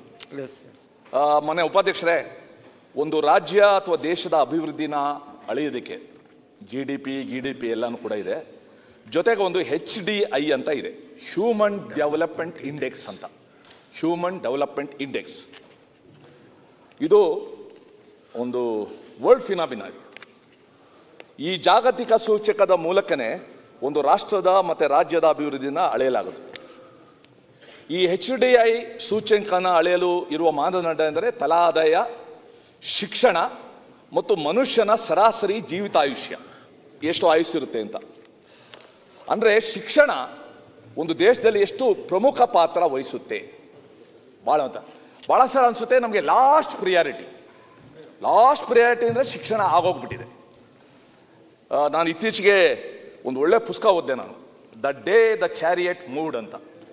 ಅದು ಓದಿದಾಗ ಗೊತ್ತಾಗುತ್ತೆ ಒಬ್ಬ ಕಮಿಟೆಡ್ ಒಬ್ಬ ವ್ಯಕ್ತಿ ಇದ್ದರೆ at the Helm of affairs ಯಾವ ರೀತಿ ಮಾಡ್ಲಿಕ್ಕೆ ಸಾಧ್ಯ ಅನ್ನೋದನ್ನು one of the best books in the recent days. So ನಮ್ಮ ಶಿಕ್ಷಣದ ಬಗ್ಗೆನೂ ಕೂಡ ಅದೊಂದು ಪ್ಯಾಷನ್ ಬೇಕು ನಮಗೆ. ಆ ಪ್ಯಾಷನ್ನು ನಾವು ಇಷ್ಟೊಂದು ಮಕ್ಕಳನ್ನ ನಾವು ವಿದ್ಯಾಭ್ಯಾಸ ಕೊಡ್ತೀವಿ, ಶಿಕ್ಷಣ ಮಾಡ್ತೀವಿ, ಅವ್ರ ಸ್ವಂತ ಕಾಲ ಮೇಲೆ ನಿಲ್ಲಂಗೆ ಮಾಡ್ತೀವಿ, ಇದನ್ನು ನಾವು ಮಾಡಬೇಕು. ನೆಕ್ಸ್ಟು ನಮ್ಮ ಸಂವಿಧಾನದ ಡೈರೆಕ್ಟಿವ್ ಪ್ರಿನ್ಸಿಪಲ್ಸ್ ಅಡಿನಲ್ಲಿ ಕೂಡ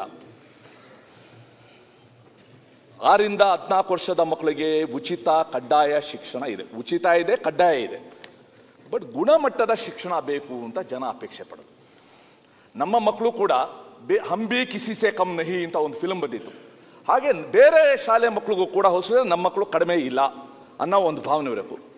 ಎಲ್ಲೋ ಒಂದು ಕಡೆ ಸರ್ಕಾರಿ ಶಾಲೆಗೆ ಹೋದರೆ ಅಂತ ಒಂದು ಕೀಳಿರಿಮೆ ಇವತ್ತು ನಮ್ಮ ಮನಸ್ಸಲ್ಲಿದೆ. Inferiority complex. ಅದು ಇನ್ಫೀರಿಯಾರಿಟಿ ಕಾಂಪ್ಲೆಕ್ಸ್ ಆಗಬಾರ್ದು. It should become a superiority complex. ನಾನು ಪ್ರತಿ ವರ್ಷ ನಮ್ಮ ಕ್ಷೇತ್ರದಲ್ಲಿ ಆಶುಭಾಷಣ ಸ್ಪರ್ಧೆ ಮಾಡ್ತೀನಿ ಹೈಸ್ಕೂಲ್ ಮಕ್ಕಳಿಗೆ. ಯು ಶುಡ್ ಸಿ ಆ ಗೌರ್ಮೆಂಟ್ ಸ್ಕೂಲ್ ಮಕ್ಕಳು ಬಂದು ಆ ಡಿಬೇಟಲ್ಲಿ ಭಾಗವಹಿಸೋದು. ಯಾಕಂದರೆ ಅವ್ರದ್ದು ನೇಟಿವ್ ಇಂಟೆಲಿಜೆನ್ಸ್ ಅಂತ ಇರ್ತದೆ, ಯಾವುದೋ ಹೇಳ್ಕೊಟ್ಟಿದ್ದಲ್ಲ. ಆ ರೀತಿ ಇವತ್ತೆಲ್ಲನೂ ಕೂಡ ಇದೆ. ಸೊ ಅದಕ್ಕೋಸ್ಕರ ಒಂದು ಶಿಕ್ಷಣ ಇಲಾಖೆದು ಸ್ವಾಟ್ ಅನಾಲಿಸಿಸ್ ಮಾಡಿಸ್ಬೇಕು. ಸ್ವಾಟ್ analysis, SWOT. What is the strength of our government schools? ನಮ್ಮ ಗೌರ್ಮೆಂಟ್ ಶಾಲೆಗಳಿಗೆ ಖಾಸಗಿ ಶಾಲೆಗಳಿಗೆ ಇಲ್ಲದೆ ಇರೋ ಒಂದು ಸ್ಟ್ರೆಂತ್ ಇದೆ. ಅದೇನು ಅಂತ ನಾವು ನೋಡಬೇಕು. ಎರಡನೇದು, ನಮ್ಮ ಗೌರ್ಮೆಂಟ್ ಶಾಲೆಗಳಲ್ಲಿರೋ ವೀಕ್ನೆಸ್ ಏನು, ಕೊರತೆ ಏನು. ಮೂರನೇದು, ನಮ್ಮ ಗೌರ್ಮೆಂಟ್ ಶಾಲೆಗಳ ಮೂಲಕ ನಮಗಿರೋ ಆಪರ್ಚುನಿಟಿ ಏನು. ನಾಲ್ಕನೇದು, ನಮ್ಮ ಗೌರ್ಮೆಂಟ್ ಶಾಲೆಗಿರುವ ಥ್ರೆಟ್ ಏನು. ಈ ಸ್ವಾಟ್ ಅನಾಲಿಸಿಸ್ ಮಾಡಿದಾಗ ನನಗನ್ಸುತ್ತೆ ಈ ಶಾಲೆಗಳನ್ನ ಸಬಲೀಕರಣ ಮಾಡೋಕ್ಕೆ ಅನುಕೂಲ ಆಗುತ್ತೆ. ದೇರವಣ್ಣವ್ರು ಹೇಳ್ಬಿಟ್ಟು ಹೊಟ್ಟೋದ್ರು ಅವರು. ಅನೇಕ ಶಾಲೆಗಳಿಗೆ ಖಾಸಗಿ ವ್ಯಕ್ತಿಗಳು ಜಾಗನ ಕೊಟ್ಬಿಟ್ಟಿದ್ದಾರೆ, ಎಕರೆಗಟ್ಟಲೆ. In fact no private school can claim ಇಷ್ಟು ಜಾಗ ನಮ್ಮ ಹತ್ರ ಇದೆ, ನಮ್ಮ ಸರ್ಕಾರಿ ಶಾಲೆಗಳ ಹತ್ರ ಇದೆ. ಅದನ್ನು ಅನೇಕ ಕಡೆ ಇನ್ನೂ ದಾಖಲಾತಿನೇ ಮಾಡಿಲ್ಲ. ಈಗ ಆ ದಾನ ಕೊಟ್ಟವ್ರು ಮೊಮ್ಮಕ್ಕಳು ಬರ್ತಾ ಇದ್ದಾರೆ, ನಮ್ಮ ವಾಪಸ್ ಕೊಡಿ ಶಾಲೆ ಅಂತ. ಹೌದು ನಮಗೆ ಕೊಡಿ ಬರ್ತಾ. ನಾನು ಇವರ ಕ್ಷೇತ್ರಕ್ಕೆ ಹೋಗಿದ್ದೆ, ನಮ್ಮ ಬೈರತಿ ಬಸವರಾಜಕ್ಕೆ ನನ್ನ ಕ್ಷೇತ್ರದಲ್ಲಿ ಇದೆ. ಸೊ ಅದಕ್ಕೋಸ್ಕರ ನಮ್ಮ ಒಂದು ಹಾರ್ಡ್ವೇರ್ನ ಉಳಿಸ್ಕೊಂಡು, ಆಸ್ತಿ ಗೀಸ್ತಿನೆಲ್ಲ, ಸಾಫ್ಟ್ವೇರ್ನ ಹೇಗೆ ಜಾಸ್ತಿ ಮಾಡೋದು.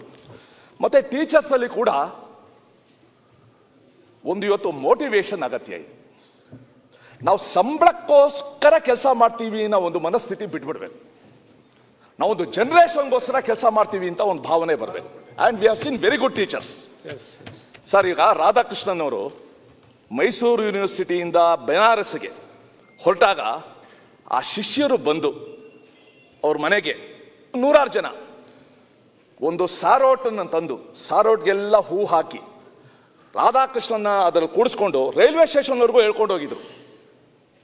ಅದೇ ಥರ ನಮ್ಮ ಅನೇಕ ಶಾಲೆಗಳಲ್ಲಿ ಪ್ರೀತಿಪಾತ್ಯ ಶಿಕ್ಷಕಿ ಅಥವಾ ಶಿಕ್ಷಕ ಬೇರೆ ಶಾಲೆಗೆ ಟ್ರಾನ್ಸ್ಫರ್ ಆದಾಗ ಆ ಮಕ್ಕಳು ಅಳೋದನ್ನ ನೋಡಿದ್ದೀನಿ, ಕಾಲಿಡ್ಕೊಳ್ಳೋದನ್ನ ನೋಡಿದ್ದೀನಿ, ನಾವು ಹೋಗಿ ಬಿಡಲ್ಲ ಅನ್ನೋದು ನೋಡಿದ್ದೀನಿ. It depends upon the individual. ನಾವು ಶಿಕ್ಷಕರಿಗೆ ಮೋಟಿವೇಟ್ ಮಾಡಿ, ಈ ಸರ್ಕಾರಿ ಶಾಲೆಗಳು ಇಲ್ಲದೇ ಇದ್ದರೆ ಯಾವ ರೀತಿ ಶಿಕ್ಷಣ ವಂಚನೆ ಆಗುತ್ತೆ, ಸಾಲ್ಗಾರ ಆಗ್ತಾರೆ. ನೀವು it is your duty, bound and duty to make it ಒಂದು ಒಳ್ಳೆ ಪರಿಣಾಮಕಾರಿಯಾದ ಒಂದು ಶಾಲೆ ಮಾಡೋದು ಅಗತ್ಯ ಅಂತ ನಾವು ಮಾಡಬೇಕಾಗಿದೆ. ಇನ್ನೊಂದು ಕೊನೆಗೆ ಥ್ರೆಟ್ ಇದೆ, ಸರ್ಕಾರಿ ಶಾಲೆಗಳಿಗೆ ಅದರದೇ ಆದ ಥ್ರೆಟ್ ಇದೆ. ಯಾಕಂದರೆ ಇವತ್ತು ಗೊತ್ತಿಲ್ಲದೇನೋ ಗೊತ್ತಿದ್ದೋ ಅಲ್ಲಿಗಳಿತಾ ಇಲ್ಲ. ಖಾಸಗಿ ಶಾಲೆಗಳ ಪಾತ್ರ ದೊಡ್ಡದಾಗಿದೆ, ಕಾಂಟ್ರಿಬ್ಯೂಷನ್ ಕೊಡ್ತಾ ಇದ್ದಾರೆ, ಒಳ್ಳೆ ಎಜುಕೇಷನ್ ಕೊಡ್ತಾ ಇದ್ದಾರೆ. ಆದರೆ ನಮ್ಮದು ಸಾಫ್ಟ್ ಕಾರ್ನರ್ ಜಾಸ್ತಿ ಆಗ್ಬಿಟ್ಟಿದೆ ಖಾಸಗಿ ಶಾಲೆಗಳಿಗೆ. ಗೌರ್ಮೆಂಟ್ ಸ್ಕೂಲ್ ಇರುತ್ತೆ, ಪಕ್ಕದಲ್ಲೇ ಖಾಸಗಿ ಶಾಲೆ ಕೊಡ್ತೀವಿ. ಅಲ್ಲಿಂದ 100 ಮೀಟ್ರ್ ಆಚೆ ಸರ್ಕಾರಿ ಶಾಲೆ ಕೊಡ್ತೀವಿ. ಅಲ್ಲಿಂದ ನೋಡ್ಬಿಟ್ಟು ಈ ಹುಡುಗ ಆ ಹುಡುಗ ಆ ಸ್ಕೂಲ್ ಹೋಗ್ತಾನೆ, ನಾನು ಆ ಸ್ಕೂಲ್ಗೆ ಹೋಗ್ತೀನಿ ಅಂತ ಹಡ ಹಿಡಿಯೋಕೆ ಶುರು ಮಾಡ್ತಾನೆ. ಸೊ ಅದಕ್ಕೋಸ್ಕರ ಈ ಲೈಸೆನ್ಸಿಂಗ್ ಪಾಲಿಸಿ ಅಥವಾ ಪರ್ಮಿಷನ್ ಕೊಡೋದ್ರ ಬಗ್ಗೆ ಐ ಥಿಂಕ್ ಸರ್ಕಾರ ಇಟ್ ಶುಡ್ ರಿವಿಸಿಟ್. ನಾನು ಆಗಲೇ ಹೇಳ್ದಂಗೆ ಸುಮಾರು ಕೆಲವು ಶಾಲೆಗಳಿಗೆ ಹೋಗ್ತೀನಿ, ಇವ್ರದ್ದೇನೋ ಒಂದು ನಾರ್ಮ್ ಇದೆ, ಇಷ್ಟು ಮಕ್ಕಳಿಗೆ ಇಷ್ಟು ಟೀಚರ್ಸ್ ಇರಬೇಕು ಅಂತ. ಆದರೆ ಮಕ್ಕಳು ಬೇರೆ ಬೇರೆ ಸಬ್ಜೆಕ್ಟ್ ಕಲಿಯೋಂಗೆ. ಇಬ್ಬರು ಟೀಚರ್ಸು 60 ಜನ 40 ಜನ ಮಕ್ಕಳಿದ್ರೆ ಏನು ಪಾಠ ಹೇಳ್ಕೊಡ್ತಾರೆ? 1 2 3 ಒಂದೇ ಕ್ಲಾಸ್ ರೂಮು, 4 5 ಒಂದೇ ಕ್ಲಾಸ್ ರೂಮು. ಹೆಂಗೆ ನಾನೇ ಹೋಗಿದ್ದೇನೆ ಕ್ಲಾಸ್ಗಳಲ್ಲಿ. ಸೊ ಅದಕ್ಕೋಸ್ಕರ ನನ್ನ ರಿಕ್ವೆಸ್ಟ್ ಇರೋದು ಸರ್ಕಾರಕ್ಕೆ, ಮುಂದಿನ 2 ವರ್ಷ ನಾವು ಗುಣಮಟ್ಟದ ಶಿಕ್ಷಣದ ವರ್ಷಗಳು ಅಂತ ನಾವು ತೀರ್ಮಾನ ಮಾಡಬೇಕು. We should dedicate the coming 2 years. ಹೇಗೆ ನೀವು ಸೆಮಿ ಕಂಡಕ್ಟರ್ ಬಗ್ಗೆ ಎಲ್ಲನೂ ಕೂಡ ಯೋಚನೆ ಮಾಡ್ತೀರಾ, ಹಾಗೆ ಗುಣಮಟ್ಟದ ಶಿಕ್ಷಣದ ವರ್ಷಗಳು ಅಂತ ನಾವು ತೀರ್ಮಾನ ಮಾಡಬೇಕು. ಮತ್ತು ಆಯವ್ಯಯದಲ್ಲಿ ಶಿಕ್ಷಣಕ್ಕೆ 80% 85% ಸ್ಯಾಲ್ರಿಗೆ ಹೋಗ್ಬಿಡುತ್ತೆ. ಇನ್ನು 15% ಯಾವುದು ಮೂಲಭೂತ ಸೌಲಭ್ಯ ಮಾಡೋಕ್ಕೆ ಸಾಧ್ಯ?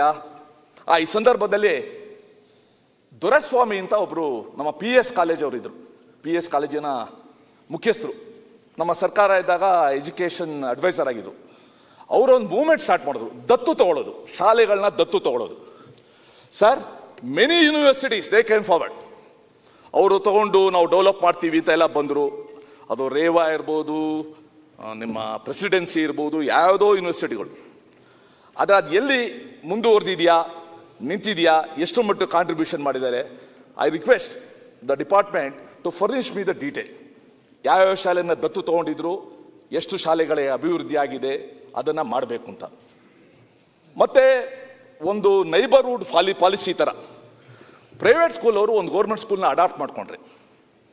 ಈಗ ಅನೇಕ ಶಾಲೆಗಳಲ್ಲಿ ಫಿಸಿಕಲ್ ಎಜುಕೇಷನ್ ಟೀಚರ್ಸೇ ಇಲ್ಲ, ಫಿಸಿಕಲ್ ಎಜುಕೇಷನ್ ರಿಕ್ರೂಟ್ಮೆಂಟ್ ಆಗ್ತಾ ಇಲ್ಲ. ನೀವು ಅವತ್ತು ಒಂದು ಮಾತು ಕೇಳಿದ್ರಿ, ನಮ್ಮ ಪ್ರಧಾನಮಂತ್ರಿಗಳು fit India concept ಕೊಟ್ಬಿಟ್ಟಿದ್ದಾರೆ.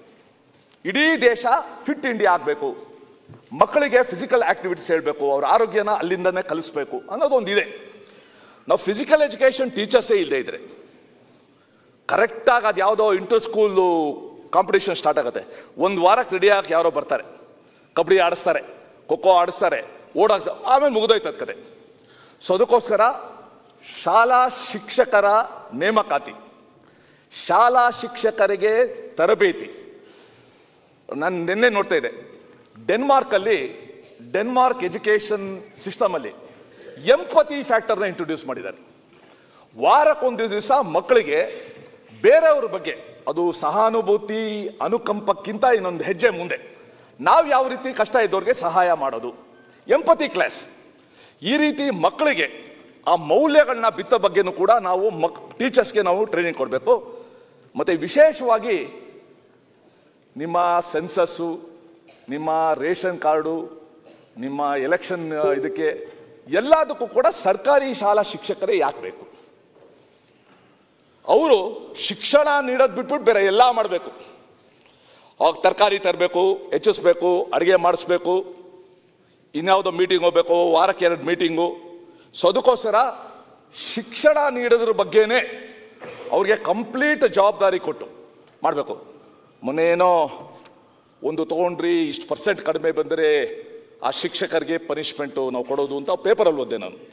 Punishment may not be the answer, motivation is the answer. ಅವ್ರಿಗೆ ಮೋಟಿವೇಟ್ ಮಾಡಿಬಿಟ್ಟು ನೋಡಿ, ಬೇರೆ ಶಾಲೆಗಳಲ್ಲಿ ಹೀಗಿದೆ, ನೀವು ಮಾಡಿ ಅಂತ. I think as education minister ಅಥವಾ as persons who are interested in this education, ನಾವು ಹೆಚ್ಚೆಚ್ಚು ಶಾಲೆಗಳಿಗೆ ಹೋಗಿ ಮಕ್ಕಳ ಜೊತೆ ಇಂಟ್ರ್ಯಾಕ್ಟ್ ಮಾಡಿದ್ರೆ ಅವ್ರು ನಮಗೆ ಜಾಸ್ತಿ ಕಲಿಸ್ತಾರೆ. They are so smart today. So ಈ ಕೆಲಸನ ನಾವು ಮಾಡಬೇಕು. ನಾನು ಈ ಸಂದರ್ಭದಲ್ಲಿ ತುಂಬ ನಾನು ನಿಮ್ಮ ಮುಖ ನೋಡ್ತಾ ಇದ್ದೀನಿ, ಬೇರೆಯವ್ರಿಗೆ ಯಾರಿಗೆ ಹೆಸರು ಕರೆಯೋದು ಅಂತ ಆಗಲೇ ನೋಡ್ತಾ ಇದ್ದೀರಾ ನೀವು. ಹೆಚ್ಚು ಲಂಬಿಸ್ದೇನೆ ಸ್ವಾಟ್ ಅನಾಲಿಸಿಸ್ನ ಮಾಡಿಸಿ ಕರ್ನಾಟಕದ ಸರ್ಕಾರಿ ಶಾಲೆಗಳಲ್ಲಿ ಗುಣಮಟ್ಟದ ಶಿಕ್ಷಣ ಸಿಗುತ್ತೆ ಅನ್ನೋ ಒಂದು ಸಂದೇಶ ಇದು ಇಡೀ ರಾಜ್ಯಕ್ಕೆ ಹೋಗಬೇಕು. ಯಾರು ಮಧ್ಯಮ ವರ್ಗ, ಕೆಳ ಮಧ್ಯಮ ವರ್ಗ, ಬಡವರಿದ್ದಾರೆ, ಅವರು ಇಷ್ಟಪಟ್ಟು ಸರ್ಕಾರಿ ಶಾಲೆಗೆ ಕಳ್ಸಂಗೆ ಮಾಡಬೇಕು, ಕಷ್ಟಪಟ್ಟು ಖಾಸಗಿ ಶಾಲೆ ಕಳ್ಸಂಗೆ ಮಾಡಬಾರ್ದು. ಸೊ ಅದನ್ನು we should take it as a mission mode. Mission ಮೋಡಲ್ಲಿ ತಗೊಂಡು ನಾವು ಮಾಡಿದ್ರೆ ನನಗನ್ಸುತ್ತೆ ಆ ಮಕ್ಕಳಿಗೆ ನಾವು ನಿಜವಾಗ್ಲೂ ಕೂಡ ನಮ್ಮ ಗಮನ ಹರಿಸ್ದಂಗೆ ಆಗುತ್ತೆ. ನಾನು ಪ್ರತಿ ಶಾಲೆಗೆ ಹೋದಾಗ ಹೇಳ್ತಾ ಇರ್ತೀನಿ, ನನಗೊಂದು ಆಸೆ ಇದೆ, ಈ ಮಕ್ಕಳಲ್ಲಿ ಇನ್ನು 10-15 ವರ್ಷದಲ್ಲಿ ಯಾರಾದರೂ ಒಬ್ಬ ಈ ಜಿಲ್ಲೆಗೆ DC ಆಗಿ ಬರಬೇಕು, ಒಬ್ಬ SP ಆಗಿ ಬರಬೇಕು, ಒಬ್ಬ ಡಾಕ್ಟರ್ ಆಗಬೇಕು. ಒಂದು ಕನಸು ಬಿಟ್ಟಕ್ಕೇನು, ಒಂದು ಕನಸನ್ನು ಬಿಡಬೇಕು. ಸೊ ಆ ಕೆಲಸನ ನಾವು ಯಶಸ್ವಿಯಾಗಿ ಮಾಡಿದ್ರೆ ನನಗನ್ಸುತ್ತೆ, ಈ ದೃಷ್ಟಿಯಿಂದ ಶಿಕ್ಷಣ ಸಚಿವರೇನಾದರೂ ಯೋಚನೆ ಮಾಡಿದ್ರೆ ನಾನು ಪೂರ್ತಿ ನಿಮಗೆ ಸಹಕಾರ ಕೊಟ್ಟು ನಿಮ್ಮ ಜೊತೆ ನಿಂತ್ಕೋತೀನಿ. ಸರ್ಕಾರಿ ಶಾಲೆಗಳನ್ನ ಸಬಲೀಕರಣ ಮಾಡೋದಕ್ಕೆ what are the steps V should take? 1, 2, 3, 4. ಈಗ ಬಂದಿರೋ ಥ್ರೆಟನ್ನು ನಿವಾರಿಸೋದು ಹೇಗೆ? ಆ ಪೇರೆಂಟ್ಸ್ಗೆ ನಮ್ಮ ಸರ್ಕಾರಿ ಶಾಲೆ ಬಗ್ಗೆ ವಿಶ್ವಾಸಾರ್ಹತೆ ಬೆಳೆಸೋದು ಹೇಗೆ? ಶಿಕ್ಷಕರಲ್ಲಿ ನಮ್ಮ ಶಾಲೆ ನಮ್ಮ ಹೆಮ್ಮೆ ಅನ್ನೋ ಒಂದು ಭಾವನೆ ಬರೋದು ಹೇಗೆ? ನಿಜ, ನಾನು ಭಾಳಷ್ಟು ಕಡೆ ನೋಡ್ತೀನಿ, they are in some places BO teachers, they are more powerful than politicians. I know, Suresh Kumar, ಆದರೆ ಅದನ್ನು ಬಿಟ್ಟು ಒಂದು ಮಿನಿಟ್ ಭಾಳ ಚೆನ್ನಾಗಿ ಹೋಗ್ತಾ ಇದೆ. ಅಧ್ಯಕ್ಷರೇ, ಸುರೇಶ್ ಕುಮಾರ್ ಅವರು ಅವ್ರ ತಾಯಿಯವರು ಶಿಕ್ಷಕರಾಗಿ ಕೆಲಸ ಮಾಡಿರ್ತಕ್ಕಂಥ ಒಂದು ಹಿನ್ನೆಲೆ ಬಂದಿರತಕ್ಕಂಥ ಮತ್ತು ಶಿಕ್ಷಣ ಸಚಿವರಾಗಿ ಕೆಲಸನೂ ಕೂಡ ಮಾಡಿಕೊಟ್ಟು ಬಂದಿದ್ದಾರೆ. ಈ ಶಿಕ್ಷಣ ಕ್ಷೇತ್ರ ಭಾಳ ಉತ್ತಮವಾಗಿ ಬೆಳಿಬೇಕು ಮತ್ತು ಇದರಿಂದ ಸಮಾಜಕ್ಕೆ ಭಾಳ ದೊಡ್ಡ ಲಾಭ ಆಗ್ತಿದೆ ಅಂತಕ್ಕಂಥ ಹಿನ್ನೆಲೆ ಇಟ್ಕೊಂಡು ಅನೇಕ ವಿಚಾರಗಳನ್ನು ಪ್ರಸ್ತಾಪ ಮಾಡ್ತಾ ಇದ್ದಾರೆ. ಅಧ್ಯಕ್ಷರೇ, ಕಾರ್ಯಾಂಗ ಮತ್ತು ಶಾಸಕಾಂಗ ಎರಡೂ ಕೂಡಿ ಕೆಲಸಗಳನ್ನು ಮಾಡಬೇಕಾಗತ್ತೆ. ಉದಾಹರಣೆ ಹೇಳ್ತೀನಿ ಅಧ್ಯಕ್ಷರೇ, ಸ್ವಾತಂತ್ರ್ಯ ಸಿಕ್ಕ 79 ವರ್ಷ ಆಯ್ತಲ್ಲ, ನಾನು ಈಗಿನ ಶಿಕ್ಷಣ ಸಚಿವರಿಗೆ ಅಭಿನಂದನೆ ಹೇಳ್ತೀನಿ. 79 ವರ್ಷ ಕಾಲಘಟ್ಟದಲ್ಲಿ ಅಥಣಿ ಪಟ್ಟಣದಲ್ಲಿ ಒಂದು ಸರ್ಕಾರಿ ಹೈಸ್ಕೂಲ್ ಇರಲಿಲ್ಲ. ನಾನು ಅನೇಕ ಸಚಿವರಿಗೂ ಕೂಡ ಅನೇಕ ಪತ್ರಗಳನ್ನು ಬರ್ಕೋತು ವಿನಂತಿಗಳನ್ನು ಮಾಡ್ಕೋತ ಬಂದಿದ್ದೀವಿ. ಹೇಳೋದೇನು ಹೇಳ್ತಿದ್ರು ಅಂದರೆ, ಗೈಡ್ಲೈನ್ಸ್ ಆಗಿಲ್ಲ, ಏಡೆಡ್ ಇದ್ರೂ ಕೂಡ 5 ಕಿಲೋಮೀಟರ್ ಒಳಗಡೆ ಸರ್ಕಾರಿ ಶಾಲೆ ಇನ್ನೊಂದು ಕೊಡಕ್ಕೆ ಬರೋದಿಲ್ಲ ಅಂತ ಹೇಳ್ತಿದ್ರು. ಅಧ್ಯಕ್ಷರೇ, ಏನಾಗಿದೆ ಅಂದರೆ, ನಾವೇನು ಗೈಡ್ಲೈನ್ಸ್ ಮಾಡ್ತೀವಿ, ಕಾನೂನು ಮಾಡ್ತೀವಿ, ಇದ್ರದ್ದು ನಾವು ಸಂಪೂರ್ಣ ಅರ್ಥ ಮಾಡ್ಕೋಬೇಕು. ಅರ್ಥ ಮಾಡಿಕೊಂಡು ನಾವು ಕಾರ್ಯನಿರ್ವಹಿಸಿದರೆ ಸಾಕಷ್ಟು ಅದರಲ್ಲಿ ಬದಲಾವಣೆಗಳನ್ನು ತರಲಿಕ್ಕೆ ಸಾಧ್ಯ ಆಗ್ತದೆ. ನಮ್ಮ ಅಧಿಕಾರಿಗಳು ಹೆಂಗಾಗಿದ್ದಾರೆ ಅಂದರೆ, ಸುರೇಶ್ ಕುಮಾರ್ ಅವರೇ, ಒಂದು ಉದಾಹರಣೆ ಹೇಳ್ತೀನಿ ನಿಮಗೆ. ಒಂದು ದೇವಸ್ಥಾನ ಇತ್ತು, ಆ ದೇವಸ್ಥಾನದಲ್ಲಿ ಎಲ್ಲ ಭಕ್ತರು ಚಪ್ಪಲಿ ಹಾಕ್ಕೊಂಡು ಹೋಗೋಕ್ಕೆ ಶುರು ಮಾಡಿದರು. ಆ ದೇವಸ್ಥಾನ ಕಮಿಟಿ ಅವರು ಒಂದು ಸಲ ನಿರ್ಣಯ ಮಾಡಿದರು, ಯಾರು ದೇವಸ್ಥಾನಕ್ಕೆ ಬರ್ತಾರೆ ತನ್ನ ಪಾದರಕ್ಷೆಗಳನ್ನು ಹೊರಗಡೆ ಬಿಡಬೇಕು, ಇದು ಕಟ್ಟುನಿಟ್ಟಿನಾಗಿ ಪಾಲನೆ ಆಗಬೇಕು ಅಂತ ಹೇಳಿ ಒಬ್ಬ ವಾಚ್ಮನ್ ನೇಮಿಸ್ತಾರೆ. ವಾಚ್ಮನ್ ನೇಮಿಸಿದ ಮೇಲೆ ಆ ವಾಚ್ಮನ್ ಪ್ರತಿ ದಿವಸ ನಿಲ್ತಾನೆ, ಯಾರು ಬರ್ತಿರ್ತಾರಲ್ಲ, ನಿಲ್ಲು, ಅಲ್ಲಿ ಚಪ್ಪಲಿ ಕಳಿ ಒಳಗು, ಬಂದವ್ರಿಗೆಲ್ಲ ನಿಲ್ಲು, ಚಪ್ಪಲಿ ಕಳಿ ಒಳಗು, ಹಿಂಗೆ ಹೇಳ್ತಾ ಹೇಳ್ತಾ ಒಬ್ಬ ನಿಮ್ಮಂಥ ಭಾಳ ದೈವ ಭಕ್ತ ಮಣಿಯಲ್ಲೇನೋ ಚಪ್ಪಲಿ ಬಿಟ್ಟು ಬಂದ್ಬಿಟ್ಟ. ಬಂದ ಒಳಗೆ ಹೊಂಟಿದ್ದ, ನಿಲ್ಲಂದು ಚಪ್ಪಲಿ ಅಂದ, ಮನ್ಯಾಗದ ಹಾಕೊಂಬರ್ಬೋದು, ಯಾಕೆ ಅಂದ, ಇಲ್ಲಿ ಬಿಡು ಒಳಗೆ ಹೋಗು, ಕಾನೂನು ಹಂಗಿದೆ ಅಂದ. ನಮ್ಮಲ್ಲಿ ಏನಾಗಿದೆ ಅಂದರೆ, ಒಂದು ಸಣ್ಣ ಇನ್ನೊಂದು ಎಕ್ಸಾಂಪಲ್ ಹೇಳ್ತೀನಿ ನಿಮಗೆ. ನಮ್ಮ ಊರ ಪಕ್ಕದಲ್ಲಿ ಒಂದು ಮಗಳು ಈ ರೂರಲ್ಗೊಂದು ಸಪ್ರೇಟ್ ಕೋಟಾ ಇದೆಯಲ್ಲ, ಗ್ರಾಮೀಣ ಪ್ರದೇಶದಲ್ಲಿ ಶಾಲೆ ಕಲ್ತವ್ರಿಗೆ ನೌಕರಿ ಕೊಡ್ತಕ್ಕಂಥದ್ದು.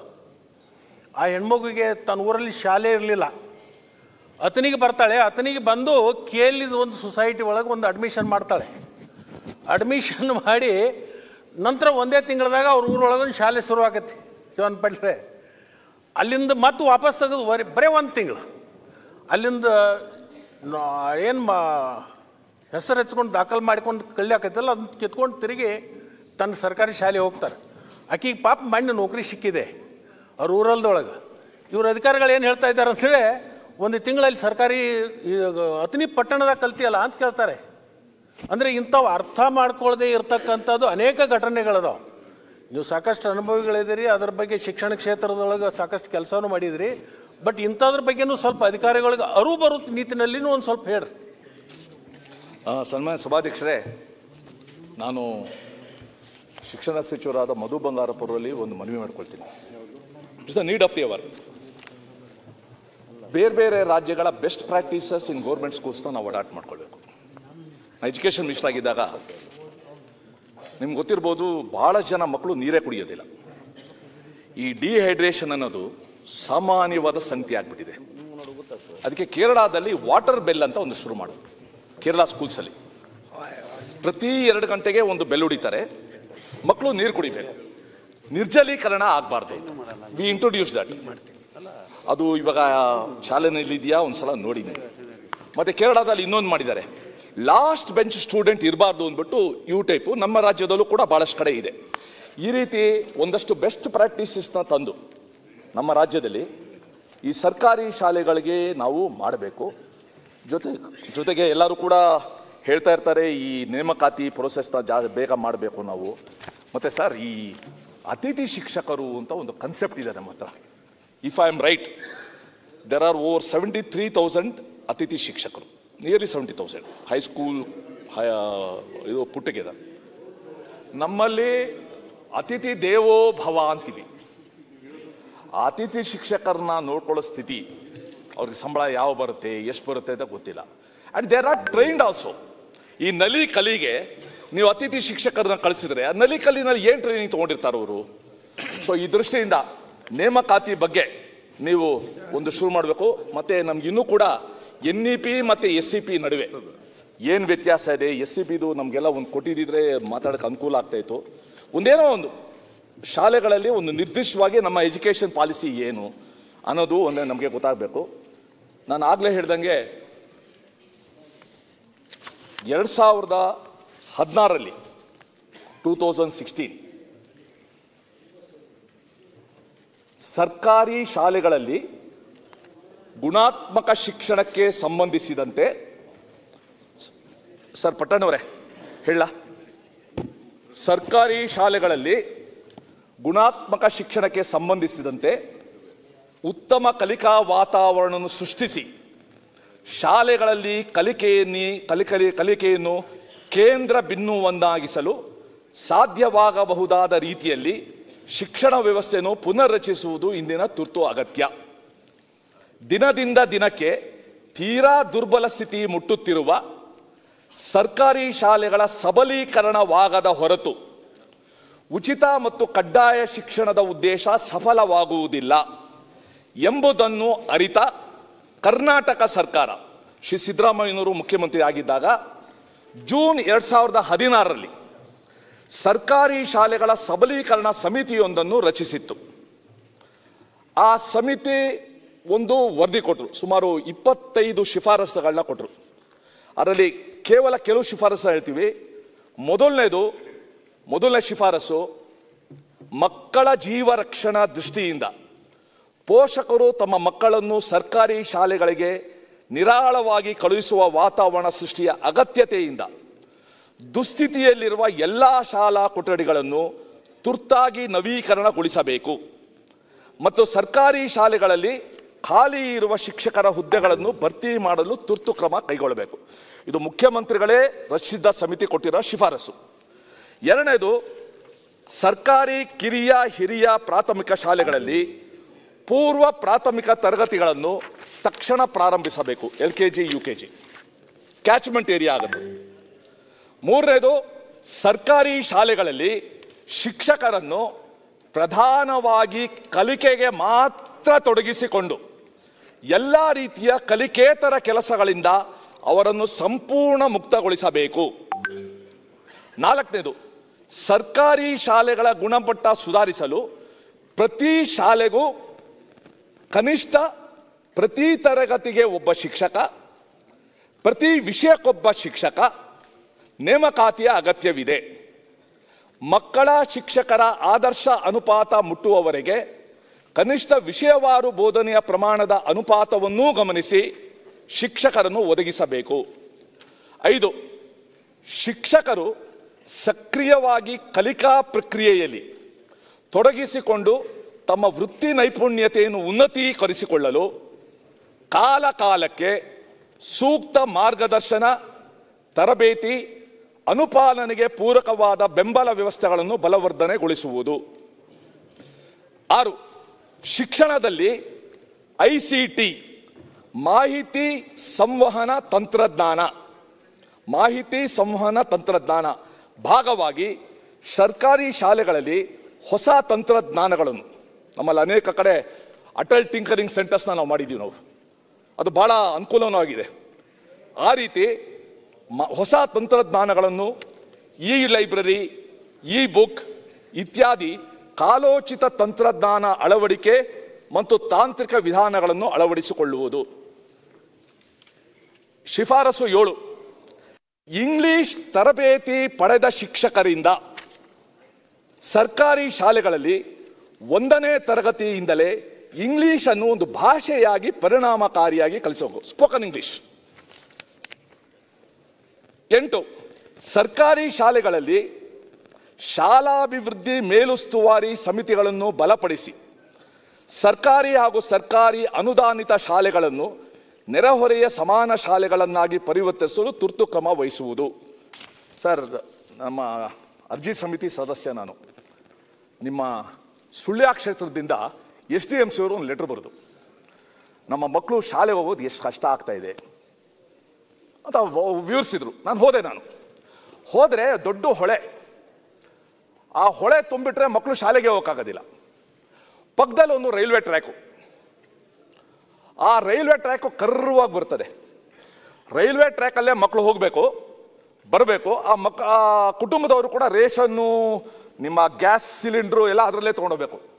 ಎಲೆಕ್ಟ್ರಿಕ್ ಇಂಜಿನ್ ಬಂದರೆ ಶಬ್ದನೇ ಗೊತ್ತಾಗಲ್ಲ, ಬಿದ್ದರೆ 60 ಅಡಿ ಬೀಳಬೇಕು. ನಾನು ಹೋಗಿ ನೋಡಿ ಅರ್ಜಿ ಸಮಿತಿ ಮುಂದೆ ಇಟ್ಟು ಅರ್ಜಿ ಸಮಿತಿಯಿಂದ ಅದನ್ನ ಪ್ರಸ್ತಾಪ ಮಾಡಿ, ಇವತ್ತು ನನಗೆ ಭಾಳ ಖುಷಿ ಆಗುತ್ತೆ. 65 ಲಕ್ಷ ರೂಪಾಯಿ ಖರ್ಚಿನಲ್ಲಿ ಬ್ರಿಡ್ಜನ್ನು ನಾವು ನಿರ್ಮಿಸೋಕ್ಕೆ ಅರ್ಜಿ ಸಮಿತಿ ಕಡೆಯಿಂದ ಸಾಧ್ಯ ಆಗಿದೆ. ಆ ಮಕ್ಕಳು ಇವತ್ತು ಓಡಾಡ್ತಾರೆ, ಇನ್ನೊಂದು ಉದ್ಘಾಟನೆಗೋಸ್ಕರ, ನಿಮ್ಮ ಡೇಟ್ಗೋಸ್ಕರ ಆಗ್ತದದು. ಈ ರೀತಿ ನಾವು ಕಂಡಲ್ಲಿ ಈ ಕೊರತೆಗಳನ್ನ ನಾವು ನಿರ್ಮೂಲನ ಮಾಡ್ತಾ ಹೋದರೆ ಅನೇಕ ಸಂಗತಿಗಳಾಗುತ್ತೆ. ಆಮೇಲೆ ಯಾವುದು ಬೇಡ. ಸೊ ಇಷ್ಟು ವಿಷಯದಿಂದ ಮಕ್ಕಳಿಗೆ ಸರ್ವಾಂಗೀಣ ಅಭಿವೃದ್ಧಿ ಆಗಬೇಕು. ಕೇವಲ ಅವರು ಅಂಕ, ಮಾರ್ಕ್ಸು, ಆಧುನಿಕ ಮಾರ್ಕ್ಸ್, ಇವರು ಮಾರ್ಕ್ ಎಷ್ಟು ಬಂತು, ಮಾರ್ಕ್ ಎಷ್ಟು ಅನ್ನೋಕ್ಕಿಂತ ಜೀವನ ನಿರ್ವಹಣೆ ಮಾಡೋದು ಹೇಗೆ, ಸಮಸ್ಯೆಗಳನ್ನ ಎದುರಿಸೋದು ಹೇಗೆ, ಆ ಒಂದು ಅಂತಃಶಕ್ತಿ ಬರೋ ರೀತಿ ಮಾಡಲಿಕ್ಕೆ ನಮ್ಮ ಸರ್ಕಾರಿ ಶಾಲೆಗಳು ಅತ್ಯುತ್ತಮ ಮಾಧ್ಯಮ ಆಗುತ್ತೆ. ಅದನ್ನು ಮಾಡಬೇಕು. ಆ ದೃಷ್ಟಿಯಿಂದ ನಾವು ಇಡೀ ಸದನ ಇದಕ್ಕೆ ಹೆಚ್ಚು ಆದ್ಯತೆ ಕೊಟ್ಟು ಕಾರ್ಯ ಮಾಡಬೇಕು ಅಂತ ಕೇಳ್ಕೊಂಡು ನನ್ನ ಮಾತು ಮುಗಿಸ್ತೇನೆ. ಅಧ್ಯಕ್ಷರೇ, ಒಂದು ನಿಮಿಷ ಅಧ್ಯಕ್ಷ. Once again,